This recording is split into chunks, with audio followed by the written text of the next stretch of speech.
Good afternoon. I'm Dr. Rahul Tiwari, consultant urologist at Kailash Hospital, Noida. And today's topic for Med Talk is hematuria. Hematuria literally translates into blood in urine. So today we'll be discussing about what causes hematuria, how do we evaluate, and how do we manage hematuria. So first, hematuria, why is it important? It is a very alarming symptom. Once patients present to us in OPD with hematuria, we need to be cautious and evaluate them because nearly 20% of gross hematuria harbor malignancy, and microscopic hematuria, roughly 4% of the patients will be harboring some kind of malignancy. So it is an alarming symptom and has to be carefully investigated. So first of all, the types of hematuria. So the types of hematuria is either it is gross or visible hematuria, or it is microscopic hematuria. Gross or visible hematuria patients, they themselves say they are passing blood in urine along with or without passage of clots. Meanwhile, microscopic hematuria, the patients will be diagnosed only on urine analysis report, where if there is more than 3 RBCs per high power field, it is microscopic hematuria. So further, there are other different types of hematuria, like the patient might say he is passing initial hematuria, or the hematuria appears only on passage of the initial part of the urine, or it can be total hematuria. The entire urine is blood in color. Then it may be only in the terminal part called the terminal hematuria. Why is it important to classify them into initial, total, or terminal hematuria? Is because initial, usually the origin is either from the urethra or from the prostatic urethra. Meanwhile, total hematuria, usually the causes are from the upper tract or bladder neck, while the terminal is usually bladder neck or prostate. Then hematuria could be painful or it could be painless hematuria. Painful hematuria is like in stones or in clot colic. Patient will be in severe pain. Patient may be having flank pain or suprapubic pain along with passage of blood in urine. Or it can be painless hematuria, which is usually a very alarming sign and usually a sign of malignancy. Painless hematuria.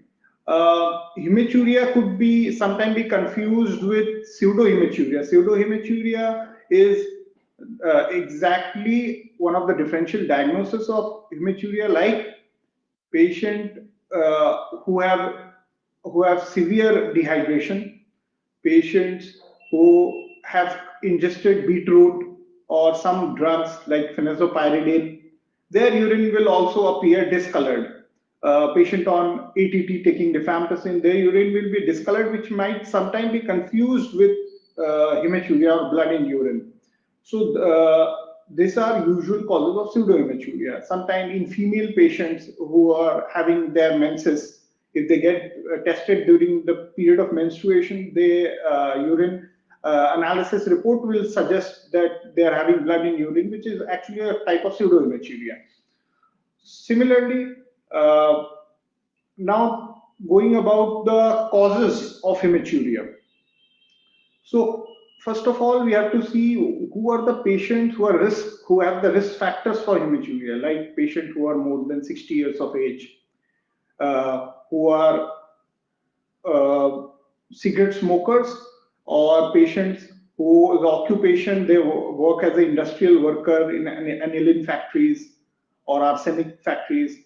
So these are usual risk factors. Patients who have undergone radiotherapy or who have taken cyclophosphamide chemotherapy, these are usual risk factors, or having a chronic UTI along with retained Foley's catheter. Since long time they're on Foley's catheter or suprapubic catheter. These are risk factors for hematuria. So these are the group of patients which have to be evaluated carefully, because the chances of malignancy in these patients are quite high. Then how do we evaluate a patient with hematuria?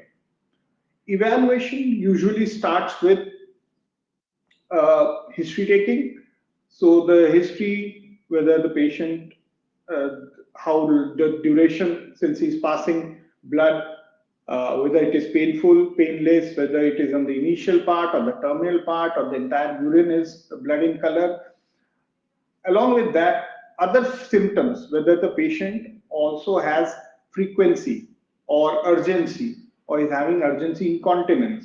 These are the symptoms which we need to ask. Because along with hematuria, if these kind of irritative symptoms are there, it might suggest the presence of UTI. Then the history of fever, whether the patient is having any fever along with passing blood in urine, which suggests any kind of UTI with pyelonephritis or cystitis. Then we need to take into account the patient's coagulation history, or is he taking any medicines for his heart condition. Like patients who are anticoagulated, they are having high chances of hematuria if they are not anticoagulated properly. Along with that, in the history part, patient's occupation has to be taken into consideration, or if he had similar kinds of hematuria earlier also. Once the history taking is complete, then the next part is the investigations which we need to order for further investigation. First is simple urine analysis, which consists of dipstick test along with normal urine routine and microscopy. So urine routine microscopy will show us how many RBCs are there, what are the exact shape of the red cells, whether they are dysmorphic along with the presence of cast. Because if dysmorphic cells along with cast are there, then it suggests a glomerular cause or the nephrogenic causes of hematuria. I'll be discussing all the causes once the evaluation is complete. Then there is we need to ask the patient about in the investigation part. There is urine culture report which we need to send if we suspect UTI. Then urine cytology. Urine cytology is only done in high-risk cases, which I have already mentioned. If those high-risk cases are there, then urine cytology. Because high-grade transitional carcinoma, they shed cells, which is, so before urine cytology, it has to be the sample which we need to collect is a first morning void, which has to be a midstream catch. Then preferably in the lab. If not possible, the sample has to be assessed very fast. You cannot keep them and store them. So they have to be assessed very fast. Once urine cytology is complete, then the complete blood counts to see the hemoglobin and the counts. The patient's coagulation profile. Coagulation profile includes PT, INR, APTT. It has to be done in patients who are already taking oral anticoagulants or antiplatelet drugs. Along with that, for the most important investigation, the basic investigation is renal ultrasound. So ultrasound KUB with PVR will tell us any mass or any stone or any hydronephrosis, the residual amount of urine which the patient is holding, or presence of clot inside the bladder, the shape of the bladder, or any signs of infection. Once the detailed ultrasound evaluation has been done, then the next is a proper CT urography. CT urography is the preferred choice of investigation in patients with high risk of hematuria and for evaluation of upper tracts. So CT urography has to be done empty stomach once the KFT reports are available and they are within normal limits. Otherwise, the MRI is planned, MR urogram. So CT urography gives us a detailed analysis. It shows us if any mass is there or any stones are there. If the mass is there, it gives us a clear-cut description of the mass. Bladder evaluation or the function of the kidneys will be assessed on CT urography. Then the shape of the bladder, whether it is regular, irregular, whether it is harboring any kind of bladder mass. Then for prostate, we need to check serum total PSA.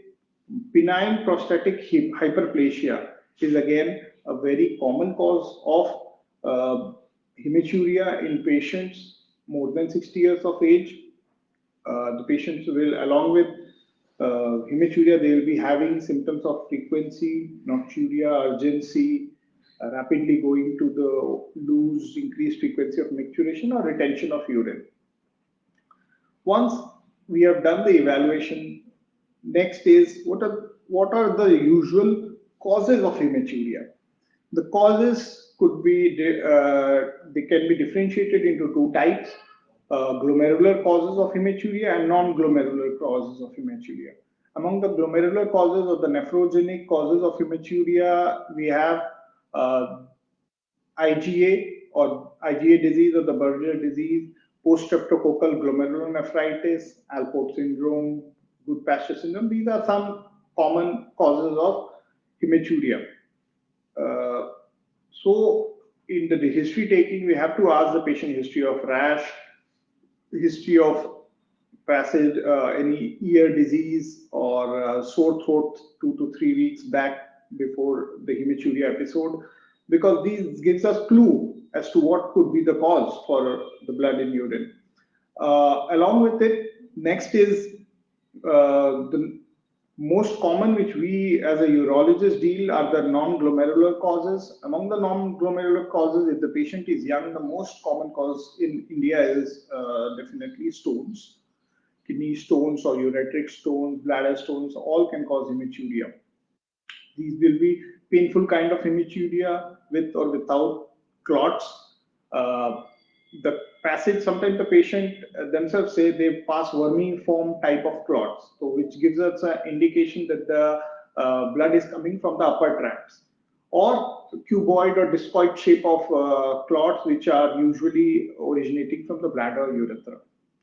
So then another cause, and which we are more concerned about, is malignancy.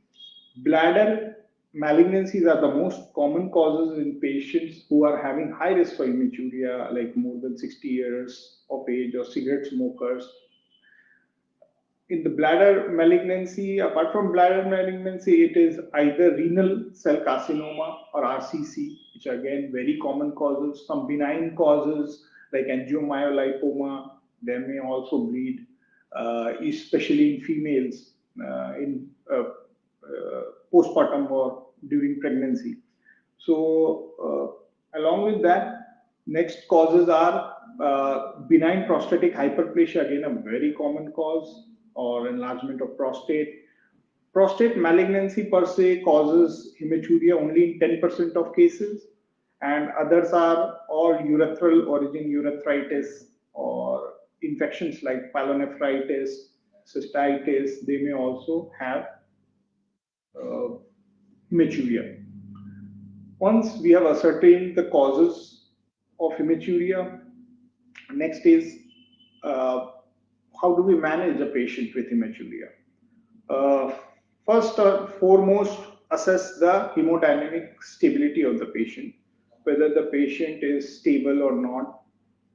If you admit the patient, and then if he is not stable, definitely he requires admission, admit him, and then insert a three-way Foley's catheter. Meanwhile, send all the blood samples and get an ultrasound done. Three-way Foley's catheter, if the patient is passing gross hematuria with clots, definitely a three-way Foley's catheter. Along with that, continuous bladder irrigation has to be started so that there is a clear efflux of solute or the urine, it drains out. If the patient is having clot retention, it helps the patient calm down, his pain reduces. Once that is done, then get the imaging studies like ultrasound or this done, CT urography, because then we will ascertain the cause for it. Once these are done, then next is individual causes. If it is because of stone, treat the stone, which we commonly perform laser surgeries for it.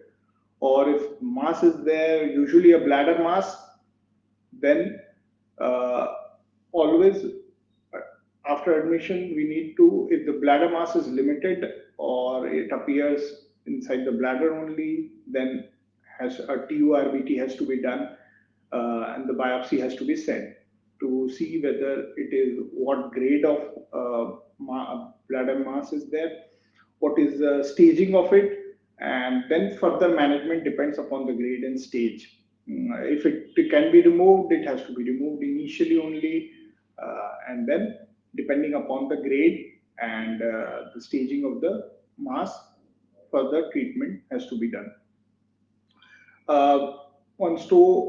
If it is a renal mass, then further investigation of the description of the mass. If it has been done, then removal of the kidney, either partial or total radical nephrectomy, has to be performed. So this was in short about the hematuria, its common types, causes, and why it is important. So the key points about today's discussion on hematuria was it is a very alarming symptom and we should not miss any malignancy in cases of hematuria. Hence, the patient has to be evaluated and thoroughly examined so that we don't miss any cases of malignancy, usually bladder or kidney malignancy.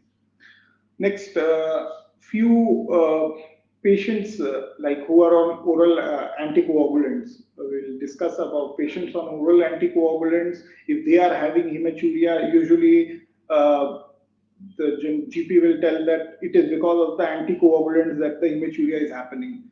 It happens only in patients who are not anticoagulated properly. In them, the cause is because of anticoagulation. But these patients also needs to be carefully evaluated and the evaluation is exactly similar to a normal patient because these patients also harbor malignancy. We have come across in so many anticoagulated patients.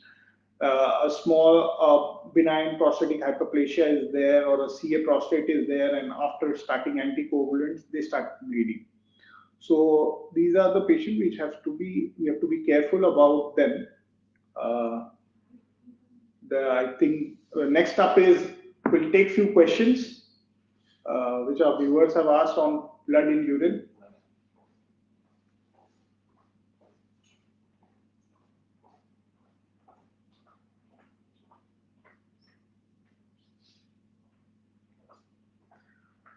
So Ashwini has asked, what is microscopic hematuria? Microscopic hematuria, Ashwini, is when there is more than 3 red blood cells per high power field, and it is not a visible kind of hematuria, hence it is called microscopic. More than 3 red blood cells per high power field is called microscopic hematuria.